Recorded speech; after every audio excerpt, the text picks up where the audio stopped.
E aí pessoal do Você Mais Rico, aqui quem fala é Bruno Perini, criador do canal. E nesse vídeo vamos falar sobre as consequências que nós já vimos, parte delas, mas podem continuar, desse furo no teto de gastos aí, embora o governo esteja falando que na verdade eles estão mudando a data para contabilizar a inflação, então não seria um furo, etc. Mas vamos mostrar por que nós entramos num ciclo negativo aqui no Brasil por conta de falta de comprometimento na parte de gastos do governo, explicando ponto por ponto e inclusive como que isso pode gerar um cenário negativo conhecido como dominância fiscal. O que é esse conceito, a saída para esse tipo de situação, na verdade as duas que existem, deixando mais claro aquela que deve ser adotada pelo governo no futuro e depois tratar também da parte individual, como que nós podemos nos proteger do Brasil. E antes de entrar no assunto do vídeo, eu quero fazer um convite para todos vocês. Nessa semana eu abri as inscrições para o meu Clube do Livro. Durante 12 meses eu farei 12 encontros e selecionei 12 obras, livros ótimos, para que a gente possa discutir um livro por mês. As inscrições já estão abertas e durante essa semana eu vou fazer uma série de lives lá no meu Instagram, sempre às 7 da noite. Então convido todos vocês a participar das lives e quem sabe se inscrever no meu Clube do Livro. Garanto que vai valer muito a pena, né? Deixando claro que lá no clube a pretensão não é apenas a parte financeira. Teremos livros de economistas, tem Mises, tem Hayek lá, mas eu também vou abordar outros assuntos. História, geografia, filosofia, você tem lá, por exemplo, também mitologia, que é um assunto que eu gosto bastante. Então o objetivo é muito mais um ganho em termos culturais do que estritamente na parte financeira. Agora entrando no assunto do vídeo. Então tudo começa com o governo querendo gastar mais do que ele pode e passando uma sinalização bem negativa ao mercado. Para quem não sabe o que é o teto de gastos, isso foi implementado no governo Temer e era uma limitação para o aumento do gasto público. Porque o que estava acontecendo desde o começo do Plano Real é que ano após ano o gasto público estava aumentando e muitas vezes com um aumento bem expressivo, superior ao da inflação. Por isso limitaram o quanto o orçamento do governo pode crescer em determinadas áreas, né? Outras acabam fugindo já naturalmente do teto de gastos. E essa limitação é feita para que o governo seja obrigado a fazer uma coisa que todos nós fazemos em casa.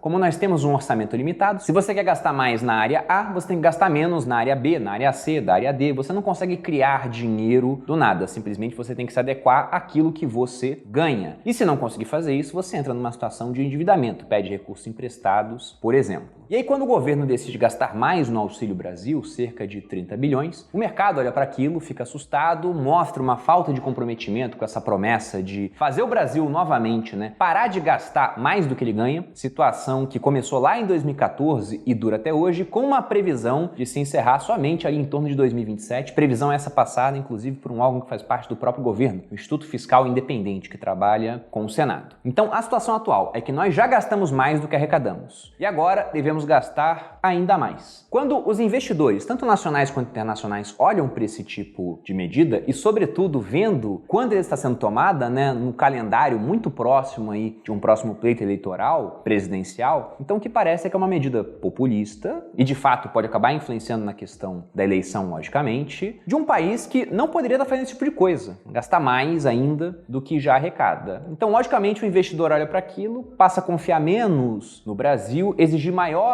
prêmios de risco, por exemplo, na parte de renda fixa, já que nossa dívida vai ficar maior, mas a consequência em bolsa, por exemplo, é que o pessoal começa a vender bolsa, pegar esses reais para levar para outros locais com melhores relações de risco-retorno. E se todo mundo quer tirar os reais aqui do Brasil ao mesmo tempo, trocar por dólares, né, você tem muita demanda por dólares, uma oferta limitada, a consequência é o preço do dólar subir. Esse é o início do ciclo negativo. Quando o preço do dólar sobe, tudo que é importado ou que pode ser exportado vai ficar mais caro, logicamente. Então a gasolina, né, que é derivada do petróleo, que já está muito cara, deve subir de preço. Commodities no geral, você pega soja, por exemplo, que é parte também de ração para gado e aí entra na parte das proteínas, também deve subir de preço. Por mais que a produção seja local, como a moeda se desvaloriza em relação ao dólar, esses preços todos acabam subindo. E o ponto é que essa subida do dólar acaba também aumentando a nossa inflação. Então o IPCA, que já está em 2 dígitos, pode se manter em patamares altos por mais tempo devido a esse tipo de política. E de fato o que a gente vê é que o governo ele vai dar com uma mão, utilizando o Auxílio Brasil, enquanto toma com a outra, por conta da inflação. Só que a inflação alta, ela simplesmente não pode ficar alta. O Banco Central ele trabalha com regimes de metas de inflação. Inclusive a meta desse ano já está totalmente perdida, mas Teoricamente, eles deveriam se preocupar já com a do ano que vem. Os 3,75 com um ponto percentual para cima ou para baixo, em 2020, já não tem mais como acontecer. Não vai cair magicamente a inflação nesses últimos meses de 10,25 no patamar próximo de 5%. Mas a meta de inflação do ano que vem seria aí na casa de 3,5%. Será realmente com esse tipo de medida e um auxílio sendo pago durante 12 meses, mas toda a volatilidade de eleição, que também pode empurrar o dólar mais para cima, a inflação vai realmente se adequar àquela meta do Banco Central? Acho muito difícil. Mas, pensando que eles estão comprometidos ainda com a meta, por mais que ela possa ser revista, não acho que vão deixar uma meta de inflação em 2 dígitos, a tendência para acomodar esses patamares maiores de inflação é que o Copom, nas próximas reuniões que serão feitas, a cada 45 dias tem, inclusive estamos às vésperas de uma próxima reunião, ela começa na terça e termina na próxima quarta, a consequência vai ser uma elevação natural da Selic. A gente já esperava naturalmente uma elevação nessas 2 últimas reuniões de 2021, mas esse ciclo não vai parar por aqui. Então mais um ponto percentual, 1,25, talvez 1,5 ponto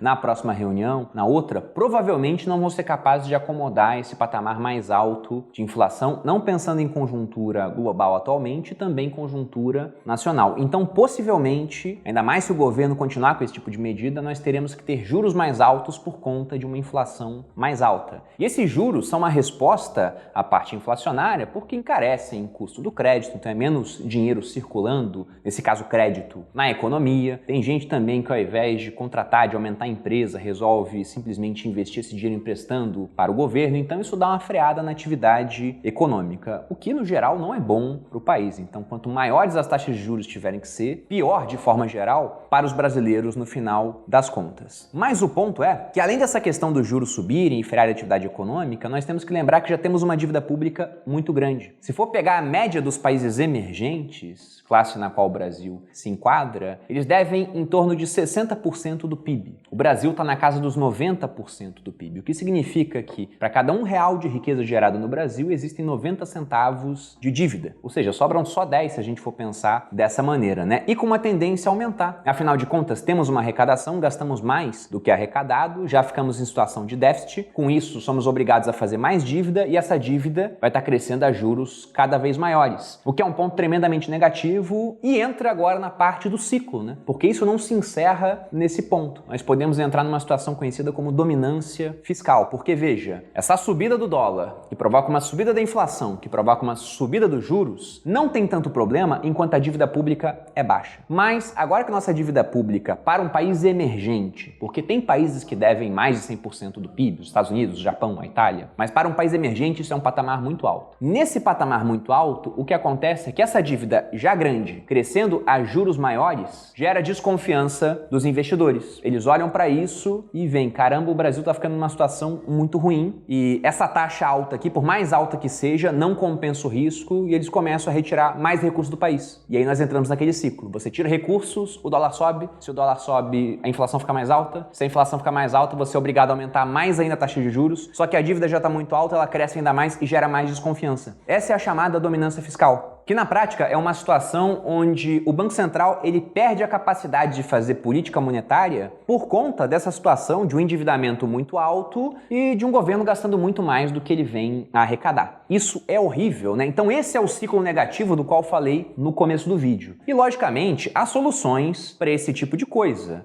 Lá atrás a dívida pública do Brasil interna ela foi solucionada com algo chamado hiperinflação, né? De que adianta o governo te dever R$1 milhão, daqui a pouco R$1 milhão não compra mais nada. Mas não pensando em um problema hiperinflacionário, pensando em como o governo pode resolver esse tipo de situação, nós temos basicamente 2 medidas que podem ser adotadas. Perceba que tudo se origina no fato de que o governo gasta mais do que ele arrecada. Logo, ou ele tem que arrecadar mais, ou deve gastar menos. Como um liberal que quer um Estado menor, eu sou sempre a favor de que governos gastem menos, até porque, na minha opinião, governos gastam muito mal, né? Aquela história das 4 formas de se gastar dinheiro do Milton Friedman, já citei várias vezes isso, inclusive em vídeos anteriores, né? Uma pessoa pode gastar para ela mesma, se preocupa muito com custo e benefício, pode gastar para os outros, se preocupa mais com custo do que com benefício, pode gastar o dos outros com ela, se preocupa menos com custo e mais com benefício, ou pode gastar os dos outros para os outros, que é o governo, então não tem preocupação nem com custo, o dinheiro não é dele, e nem com benefício. Só que político nenhum costuma querer gastar menos. Isso tanto na direita quanto na esquerda.